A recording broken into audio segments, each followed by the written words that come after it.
ॐ भूर्भुवः स्वः तत्सवितुर्वरेण्यं भर्गो देवस्य धीमहि धियो यो नः प्रचोदयात् ॐ शान्ति शान्ति शान्तिः Namaste, my dear friends.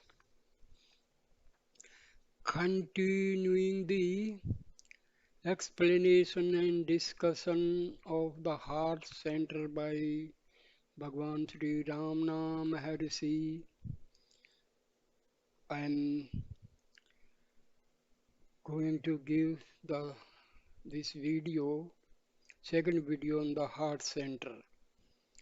This video will be in the question answer between devotees and Bhagwan Sri Ramana Maharshi.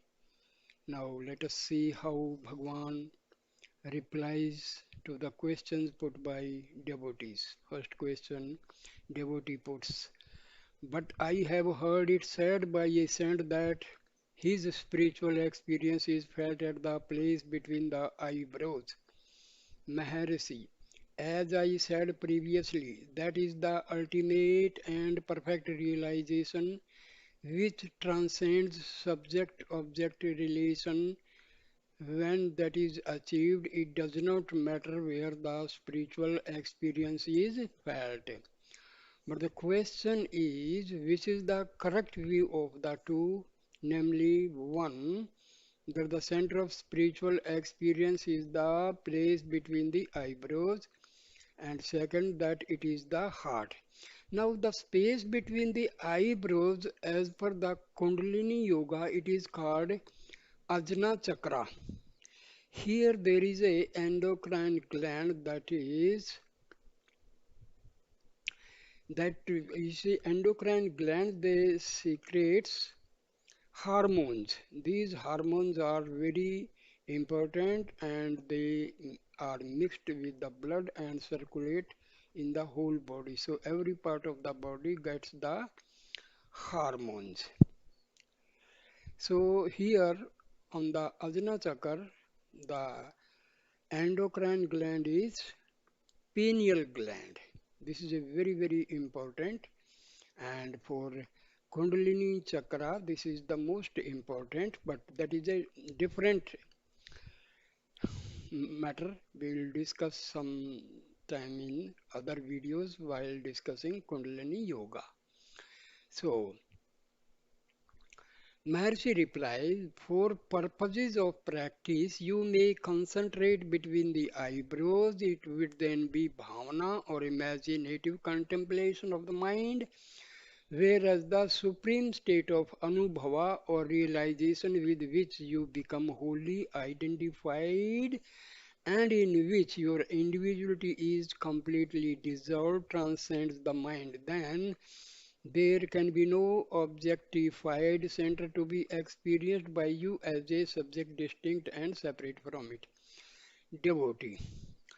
I would like to put my question in slightly different words. Can the place between the eyebrows be said to be the seat of the self?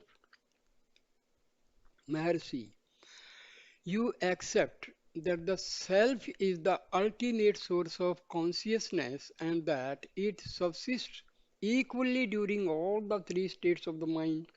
But see what happens when a person in meditation is overcome by sleep. As the first symptom of sleep, his head begins to nod, which, however, cannot happen if the self were situated between the eyebrows or at any other place in the head. If during sleep the experience of the self is not felt between the eyebrows, that center cannot be called its seat without implying that the self often forsakes its own place, which is absurd. The fact is, the sadhaka may have his experience at any center or chakra on which he concentrates his mind, but for that reason, that particular place of his experience does not become ipso facto the seat of the self. There is an interesting story about Kamal, the son of Saint Kabir, which serves as an illustration to show that the head and a fortiori the place between the eyebrows cannot be considered the seat of the self. Kabir was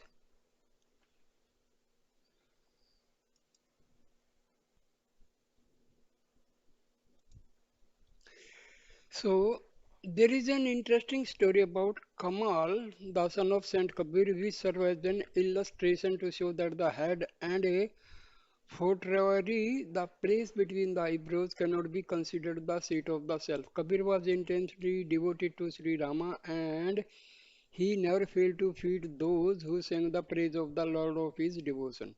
On one occasion, however, it so happened that he had not the wherewithal to provide food for such a gathering of devotees. For him, however, there could be no alternative except that he must somehow make every necessary arrangement before next morning. So he and his son set out at night to secure the required provisions.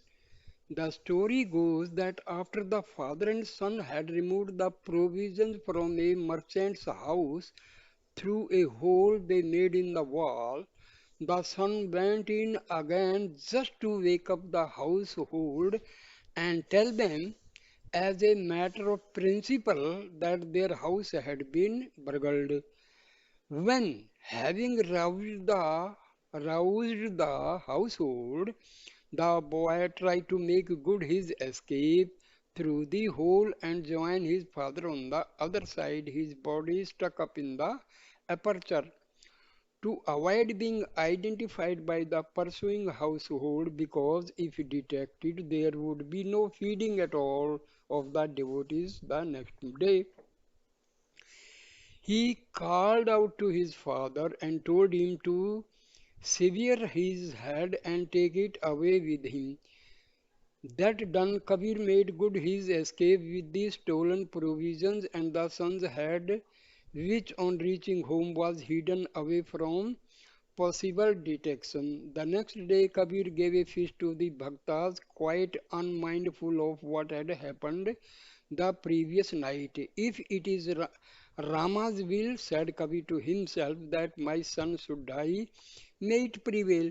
In the evening, Kabir with the party set out as usual in procession into the town with bhajan, etc.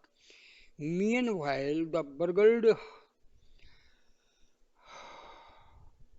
householder made report to the king, producing the truncated body of Kamal, which gave them no clue. In order to secure its identification, the king had the body tied up prominently on the highway so that whoever claimed or took it away, for no dead body is forsaken without the last rites being given to it by the kith and kin, might be interrogated or arrested by the police who were posted secretly for the purpose. Kabir and his party, with the bhajans in full swing, came by the highway when, to the astonishment of all, Kamal's truncated body, which was considered dead as a doornail, began to clap its hands, marking time to the tune sung by the bhajan party. This story disproves the suggestion that the head or the place between the eyebrows is the seat of the self. It may also be noted that when in the battlefield the head of a soldier in action is severed from the body by a sudden and powerful stroke of the sword, the body continues to run or move its limbs as in a mock fight just for a while before it finally falls down dead. Devotee. But Kamal's body was dead how hours before. Maharshi. What you call death is really no extraordinary experience. Kamal here is the story of what had happened when he was younger still. As a boy, Kamal had a friend of equal age with whom he used to play games of marbles, etc. A general rule they observed between themselves was that if one of them owed the other a game or two, the same should be redeemed the next day. One evening they parted with a game to the credit of Kamal. Next day, in order to claim the return of the game, Kamal went to the boy's house, where he saw the boy laid on the veranda while his relatives were weeping beside him. What is the matter? Kamal asked them. He played with me last evening and also owes me a game. The relatives wept all the more, saying that the boy was dead. No, said Kamal. He is not dead but merely pretends to be so, just to evade redeeming the game he owes me. The relatives protested, asking Kamal to see for himself that the boy was really dead, that the body was cold and stiff. But all this is a mere pretension of the boy. I know, what if the body be stiff and cold? I too can become like that. So saying, Kamal laid himself down and in the twinkling of an eye was dead. The poor relatives who were weeping till then for the death of their own boy were distressed and dismayed and now began to weep for Kamal's death also. But up rose Kamal on his back, declaring, Do you see it now? I was, as you would say, dead, but I am up again, alive and kicking. This is how he wants to deceive me, but he cannot elude me like this with his pretensions. In the end, the story goes Kamal's inherent saintliness gave life to the dead boy, and Kamal got back and game that was due to him. The moral is that the death of the body is not the extinction of the self. Its relation to the body is not limited by birth and death, and its place in the physical body is not circumscribed by one's experience felt at a particular place, as for instance between the eyebrows due to practice of dhyana made on that center. The supreme center state of self-awareness is never absent. It transcends the three states of the mind as well as life and death. Devotees. Since Sri Bhagwan says that the self may function at any of the centers or chakras, while its seat is in the heart, it is not possible that by practice of intense concentration or dhyana between the eyebrows, this center may itself become the seat of the self. Maharshi. As long as it is merely the stage of practice of concentration by fixing a place of controlling your attention, any consideration about the seat of the self would merely be a theorization. You consider yourself as the subject, the seer, and the place wherein you fix your attention become the object seen. This is merely bhavana. When on the contrary you see the seer himself, you merge in the self, you become one with it, that is the heart. Devotee. Then is the practice of concentration between the eyebrows advisable. Maharshi. The final result of the practice of any kind of dhyana is that the object on which the sadhaka fixes his mind ceases to exist as distinct and separate from the subject. The subject and object, become the one self, and that is the heart. The practice of concentration on the center between the eyebrows is one of the methods of sadhana, and thereby thoughts are effectively controlled for the time being. The reason is this: all thought is an extraverted activity of the mind, and thought in the first instance follows sight, physical or mental. It should, however, be noted that this sadhana of fixing one's attention between the eyebrows must be accompanied by japa, because next in importance to the physical eye is the physical ear, either for controlling or distracting the mind.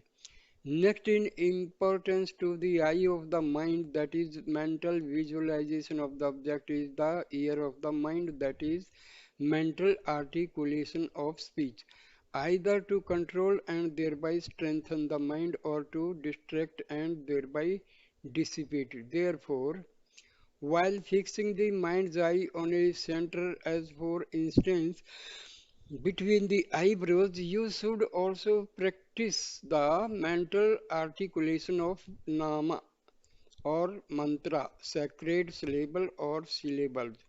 Otherwise, you will soon lose your hold on the object of concentration. Sadhana, as described above, leads to identification of the name, word, or self, whatever you may call it, with the center selected for purposes of dhyana. Pure consciousness, the self or the heart, is the final realization.